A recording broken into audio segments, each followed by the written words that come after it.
So this is a 46-foot square timber crib. It was built on shore back in July 1928. It was towed out here, filled with rocks and cement. So by October 3rd, 1929, the lighthouse was fully built and operational. In 2002, believe it or not, the crew of the U.S. Coast Guard cutter Mackinac repainted and refurbished this whole entire lighthouse back in 2002. Like Jennifer told you, in 2012 it was made available for auction, and no one bid on it. So John Parsons and Joseph Newick of the Lake Huron Lighthouse Preservation Society purchased it in September of 2017. Yeah, I think they are coming out to repair that roof from roof damage. But like Jennifer was talking about, those black birds you see up there are double-breasted cormorants. They are not native to the United States. They're from Southeast Asia. The DNR brought them over here to get rid of an invasive species. I can't remember exactly which species they used to get rid of, but they worked. But then the problem was, once they got rid of that invasive species that they were brought in for, they kind of started overpopulating this area. Because what they are is they're a diver bird. They can swim as fast as they can fly, and they can dive up to 50, 60 feet down in the water. So over in Asia, what they do is they collect the eggs, and they hatch the eggs, and then they raise the baby birds until they get to be adult. Once they get to be an adult, they put a metal ring around their neck, so those birds will dive down, they'll get whatever game fish, bring it back, but they can't swallow it. So they have to give it to the trainer. He'll cut up small pieces of it to feed them. They become dependent on their handler. So the handler just gives them enough to sustain them, and keeps the rest of the fish for himself to take to market to sell. So when they realized that their idea of bringing these birds in to take care of this problem wasn't really working out too well, because what they were doing was decimating. They don't have rings around their necks, obviously, so they decimated our bluegill and our perch. You used to be able to go into Mackinac City Marina on the ferry boats. You come around that break wall, you'd see schools of hundreds of bluegills and perch. They're all gone now. These birds eat them all up. So they decided, okay, well now we got a problem. Now we have these birds. Now they're an invasive species. So what do? They try shooting them, but you can only get maybe one or two with shotguns, and all the rest will fly off. So that wasn't working out. So what they started doing is coming to places like this where they nest. You see all their nests up there? They come out and they take the eggs out of the nest, they dip them in oil, and then put them back into the nest. The reason being is that oil coats it and makes that egg not viable anymore. The birds don't know that, so they'll sit on those eggs thinking they're going to hatch at some point, and they never do hatch. So that's how they started to cull them. First they started taking the eggs out of the nest, but the birds would just lay more eggs, and it wasn't helping to control the population. So it started working. They really started cutting down on the number of cormorants here in the Great Lakes. But of course, with all good things with government, the funding got cut, and the birds have researched again. And unfortunately, as you can see, all the white streaks and everything, that would be their feces. It's very acidic because their diet consists of fish. So it just eats away at everything. In fact, I don't even know how those solar panels are even working anymore, covered as they are. Yeah, because we're lucky there's no wind today, because the smell is really overpowering if you downwind of this.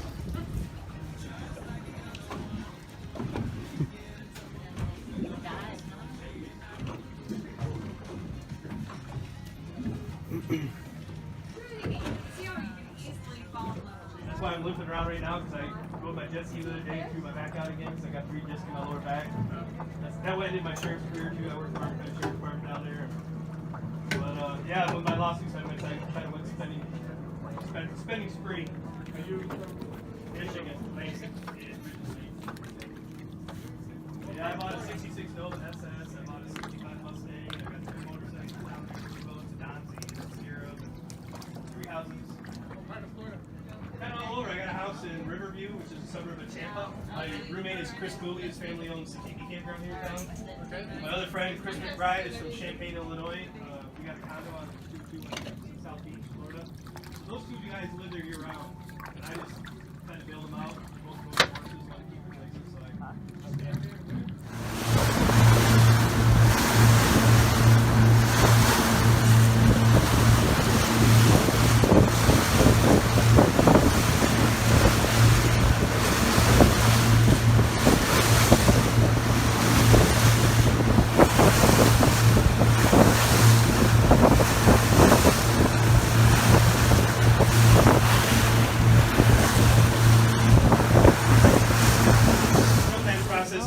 Sell the fuel on the Great Lakes and other ships. So we bought a tugboat, and he bought two big dredge boats, pile all the tires on to do this process. Well, we don't know if the process ever really worked or not, but we do know that a storm came up and all 3 boats are tied together right here. They broke anchor and they floated off over here over the shore. He ended up getting them towed back over here, offshore, back over here, tied them up again.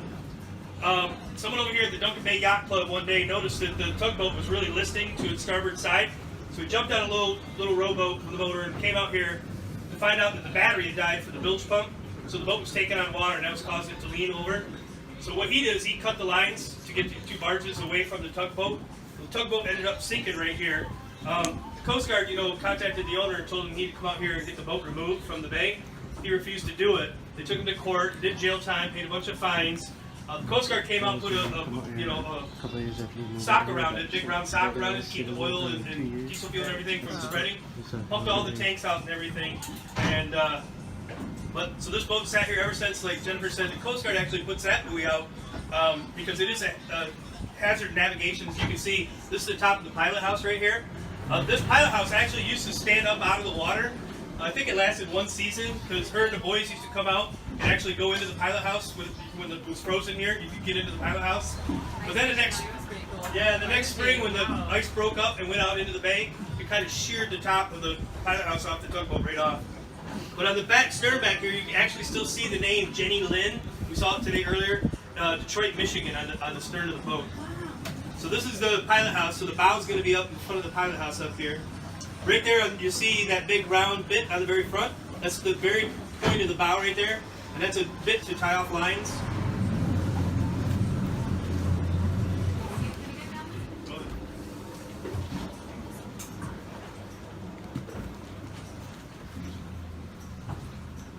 It's awesome. We were just scuba diving this last week, and so when you're diving, the fish are not afraid of you at all. So you have all of your gear on, and they're just like you're one with the fish. It's pretty awesome. So I'm down there watching a goby, one of the little invasive species minnows, eat a zebra mussel, another invasive species. I'm just kind of checking it out, minding my own business, and this is the top of the pilot house here that got ripped off. It's like wet hardwood, doesn't it? Anyway, I'm minding my own business, just checking out like in my little symbiosis place. Here comes a bass about that big screaming by me. Maybe scream right into my regulator. That's a companion wave. Oh my goodness. We're about 25 feet here, so. So if you stick your face in your mask right in that companionway, that opening right there, the fish will come up from the boat. They'll come right up to your mask. Bump your mask. Cool. That's it. Pretty neat. Pretty neat. That 12-year-old up on the bow, and my 14-year-old will scuba dive as well. Wow. Very fun stuff. The 16-year-old could care less. Weird. I'm a scuba diver also. Are you? Yeah. Then you know how awesome it is. Yeah, And it's amazing. Yeah, it's just a whole other world. I love it. What was really cool is to do our advanced in Buffalo, we took a trip up to Tobermory. Oh, yeah. Yeah, and that was some really cool shipwrecks up there. There's the rear bits right there, the round bits right there. That's where they lash the lines out to the barge behind, to the barge So if you behind. look, we're coming up on this Stern, you should be able to see the name. So I scrubbed the nameplate off. You should be able to see Jenny Lynn, Detroit, Michigan. You'll have to look at the angle that this family's at right here. See down there. We're not there yet, but if I move at all, we're going to miss it.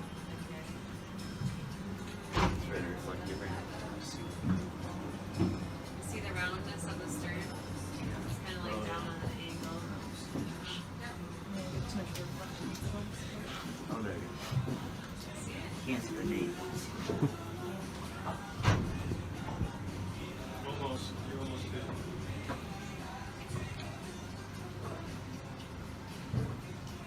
Might not be enough of an angle. Yeah. Looking straight down at it, it's on the lower edge there. You gotta be able to see it pretty soon. Look for white letters. Might not see it either. Maybe it got a little cloudy. There's a letter. Yeah, I See saw A it. letter? Yeah. It does look a little cloudy. Says Jenny Lynn, I promise. I think what I saw was the end. Pretty neat. So that's the last of our shipwrecks. What do you think, guys? Yay! Let's head back in. Did the barge just make it out? Just the tug went down? Just the tongue went down. barges Actually, made it some back in. people at the Duncan Bay Yacht Club here saw the whole thing happening. Yep. And they came out and let the hose loose and watched the jetty sink. Yeah, so they came, the Coast Guard is right here. So they came out, did a move around it, take all the stuff. Pretty neat. There's a car here, so yeah. This is a little bit opposite. Those days they needed a place to get rid of the wrecks to get them out of the way. And this is a convenient place to do that because it's a shallow part of the bay, no other, it wouldn't be in the way of any other ships. Let me turn this off. There. They were sneaking up at the Genesee Chief. This was 142 feet long. It was a two-masted schooner built in Catherine, New York by George Steers in 1846. It was scuttled out here in 1891. It was built as a twin-screw prop for the Union Steamboat Company. But back in those days, they still didn't have a lot of trust in the steamboat engines, so it also had two masts, so it could also sail. In 1863, it was rebuilt as a single screw, but burned to the waterline back in 1868 in Detroit, and was rebuilt again as an unrigged barge. So it's just a tow behind it. You have a towboat and a tow behind it. It came into Sheboygan with a load of shingles, and the crew that was supposed to get aboard it to deliver those shingles somewhere downstate looked at that boat and said, "There's no way we're getting on that boat." It was so waterlogged. They said, "It's not seaworthy. We're not going to get on it." So they refused to get on it, and it actually caught fire and burned down to the waterline. But they were able to salvage a bunch of the shingles off it. Got it onto another boat and did end up delivering about half the cargo of those shingles. Like Jennifer was saying, this was sitting at a dock over there in the Sheboygan River. They needed that dockage space, so what they did is they just brought it over here to the shallow side of Duncan Bay and sunk it here, knowing that it wouldn't be an obstruction for boating over in this area. It was like we were saying, it's only like 2 to 3 feet, just a little bit over here to the left. So we're riding down the center Yep. part, which is the keelson. The Yankee Sunshine's keelson is right in between those, the center windows there. That's the strengthening member of any ship, and that's the last one to deteriorate. So, and we are lucky in our Great Lakes. We really actually have world-class scuba diving here because of the cold water, lack of wood-boring creatures. So we're really blessed. These buoys here, this white one and the other one, are placed by the Straits area shipwreck. On normal years, this year it was me. They didn't want to do it. I said we actually need those. I do also run scuba charters way out in Hammond Bay for technical diving, and in Mackinac City for more recreation. So ships that came to grief through other issues than this. So that was the Genesee Chief. We're actually going to head on over to the Leviathan, which is where we will allow the snorkeling, the swimming, and actually John has a picture of that back in its heyday. So it's kind of neat. this is what the Leviathan looked like. So the Leviathan was known as the guardian angel of the Great Lakes. It was a rescue boat. They would keep the fires burning in the boiler alongside the dock all the time. Because if any, ship was in trouble, that they would come out and rescue them. And one night, the boiler caught the whole ship on fire and burned to the water line. And they drug it out here and scuttled it. So it's kind of like a junkyard for shipwrecks. Yeah, it was 126 feet, built back in 1857, and it was lost the same year, 1891, as the other one we just went over. 2 months after the Genesee Chief. Yep. It was a twin-screw propeller, best known as the salvage breaking tug ever to run on the Great Lakes, the best. She was known as the guardian angel of the Great Lakes, but she saved more vessels than any other. She succumbed to the onboard fire back in 1891 and sank to the bottom of Braddock Stock in Sheboygan there, and was raised, stripped of her gear, and brought out here. So we're gonna come up on the stern end of this. I can nail it just right, which I did.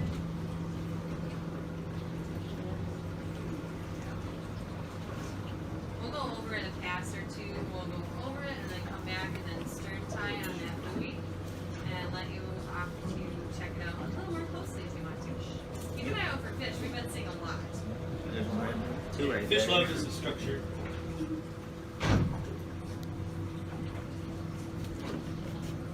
The difference between that last shipwreck and this shipwreck, this one, the beams are a lot heavier and a lot bigger. Because, like I said, it was used as a salvage boat. So if a ship got stuck on a sandbar or a shoal out here, they'd go out, get them off the sandbar, bring them in, do any repairs that need to be done in the river, and then they go back out. Xavier's just locking them off the front. You can see it over the edge pretty good today too. It's 24 feet wide. See what the tile is. Yeah, there's no stern tides. Stern tie days are my favorite.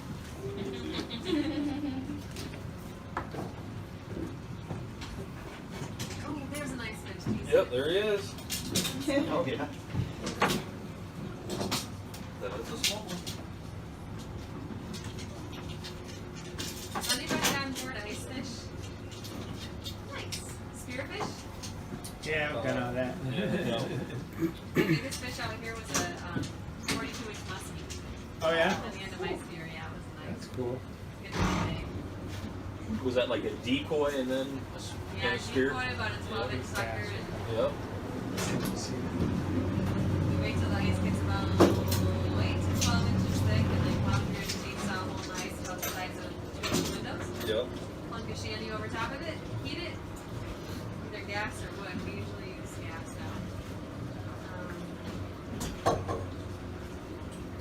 And that's why not to go to Florida.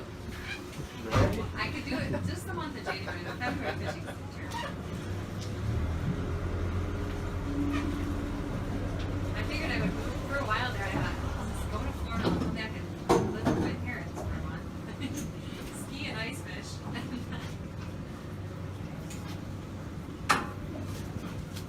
Kill all the birds with one stone.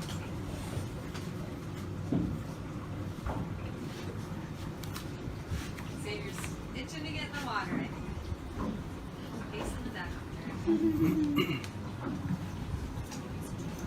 Yeah, so these are all, the bottomlands here are all protected by the Straits Area Shipwreck Preserve, so this is literally federally protected grounds.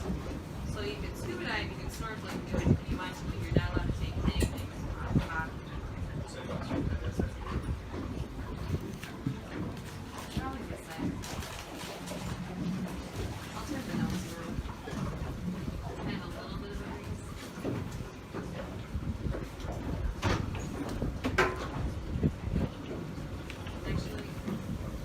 Actually, I'll just stay around for that.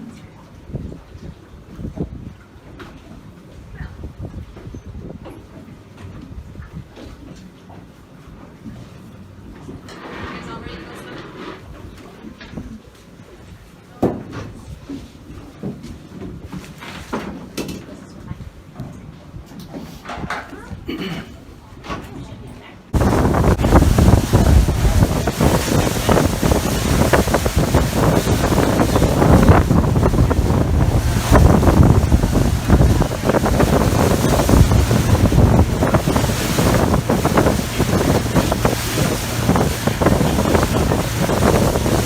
The left-hand turn here of the river road, if you will, you'll see them begin to vertically align. That means one standing on top of the other. That tells captains out here they're in the deepest part of the channel. It doesn't matter a ton for us because we only draft about 3.5 feet, but those bigger vessels, as you notice with the plimsoll marks down the side, can draft up to 25 feet. So they really need to be in the deepest part of the river to stay safe and not go aground. Because either on the port side or the starboard side there are big boulders and stumps and other hazards to watch out for. Some of that lumber area is also visible on the bottom of Butler Lake, which is not protected. In fact, there's one in front of my house that's bigger around than I can wrap my arms around. I've been working on it for about 3 years. I hate it. I'll continue to work on it.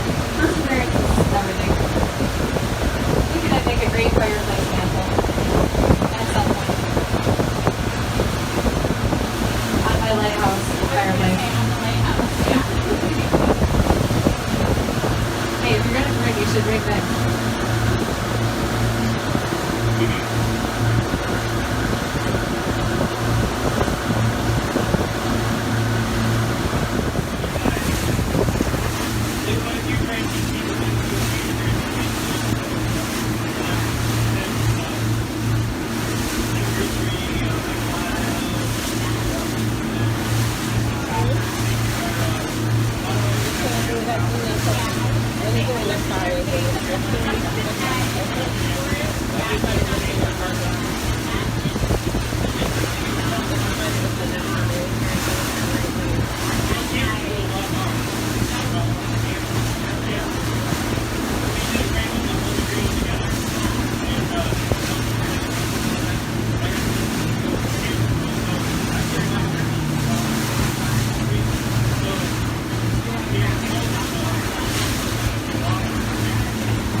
There's a bridge.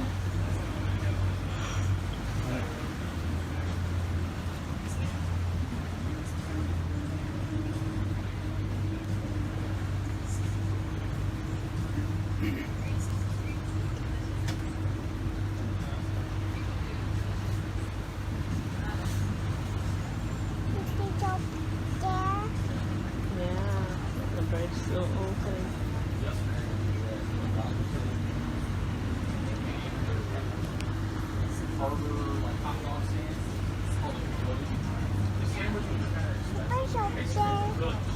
Yeah.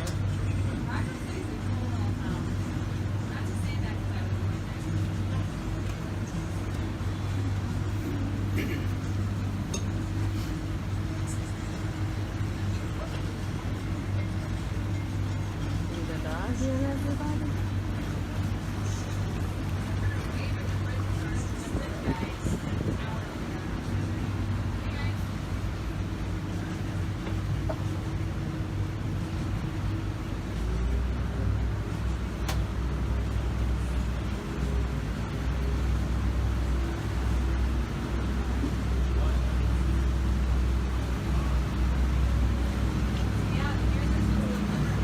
Look, the bridge open. See the bridge opening?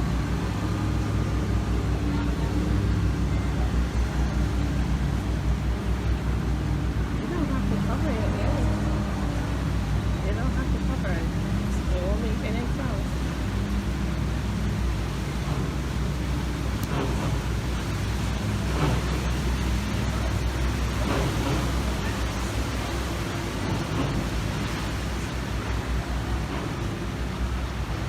See? It didn't make any noise.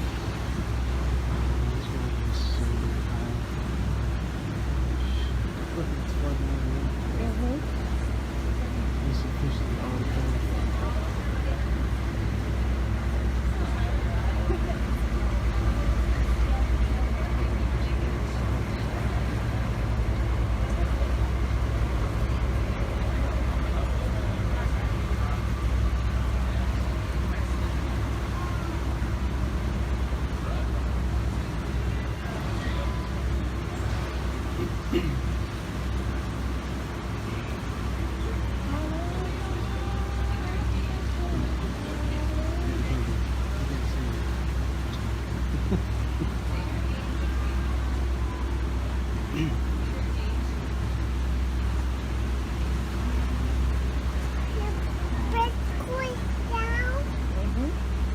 We're just going back down.